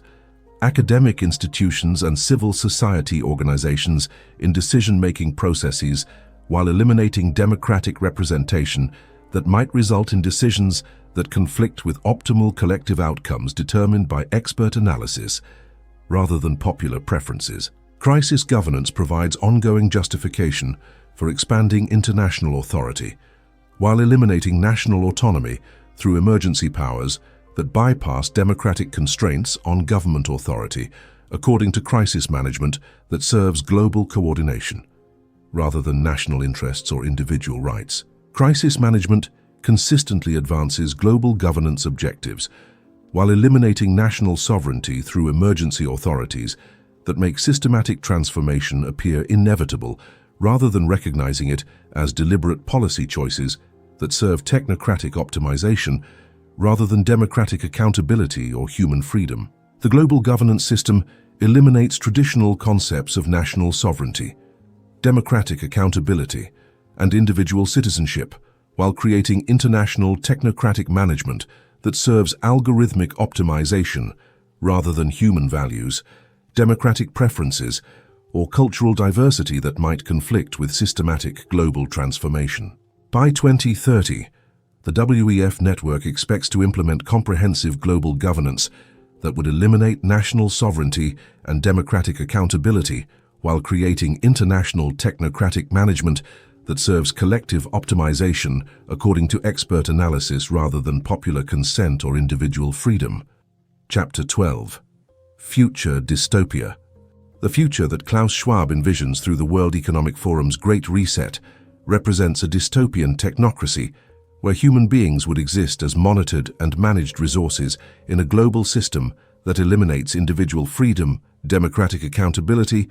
and human dignity while optimizing collective outcomes according to algorithmic criteria rather than human values or personal autonomy. This isn't science fiction or hypothetical speculation. It's systematic implementation of technologies, policies, and social structures that already exist and are being coordinated through WEF networks that have demonstrated their capability for implementing global policy changes while bypassing democratic resistance that might prevent comprehensive social transformation. Individual existence in the WEF dystopia would operate through comprehensive digital monitoring that tracks every aspect of human activity while using artificial intelligence to optimize behavioral outcomes according to environmental, social, and health criteria determined by algorithmic analysis rather than personal preferences or individual rights to privacy and autonomy. Daily life would require digital identity verification for every interaction with technology, transportation, commerce, healthcare, education, and social services, while creating comprehensive individual profiles that could be used to modify behavior through selective access to resources and opportunities based on compliance with social optimization requirements. Economic existence would operate through sharing economy models that eliminate individual property ownership while requiring ongoing payments for temporary access to housing, transportation, and necessities that could be denied based on social credit scores, environmental compliance, or behavioral assessment, determined by algorithmic monitoring rather than legal rights or market mechanisms. Financial transactions would operate exclusively through central bank digital currencies that monitor every purchase while implementing carbon rationing, consumption limits, and behavioral incentives that eliminate individual economic autonomy in favor of algorithmic resource allocation that serves collective optimization rather than personal preferences or family needs. Social existence would operate through digital platforms that monitor communication, relationships, and social activities while using artificial intelligence to optimize social interactions according to psychological and behavioral criteria that eliminate spontaneous human relationships in favor of algorithmically managed social experiences. Community relationships would be replaced by virtual interactions that can be monitored and manipulated, while eliminating face-to-face social connections that might enable resistance to systematic behavioral conditioning or provide alternative sources of meaning and identity that conflict with technocratic social engineering. Cultural existence would operate through standardized global norms that eliminate traditional cultural diversity, while implementing behavioral conditioning that creates uniform psychological profiles optimized for compliance with technocratic authority rather than authentic cultural expression or individual creativity that might threaten systematic social control. Religious and spiritual existence would be eliminated through scientific materialism that characterizes transcendent values as backward superstition, while promoting environmental activism and social justice ideology as substitute belief systems that serve technocratic objectives rather than genuine spiritual development or moral autonomy. Political existence would operate through stakeholder representation that eliminates democratic participation, while creating the appearance of inclusive governance that actually serves algorithmic optimization rather than popular preferences or individual rights that might conflict with expert analysis of optimal collective outcomes. Democratic institutions would be replaced by public-private partnerships that coordinate policies according to stakeholder criteria while eliminating popular sovereignty and electoral accountability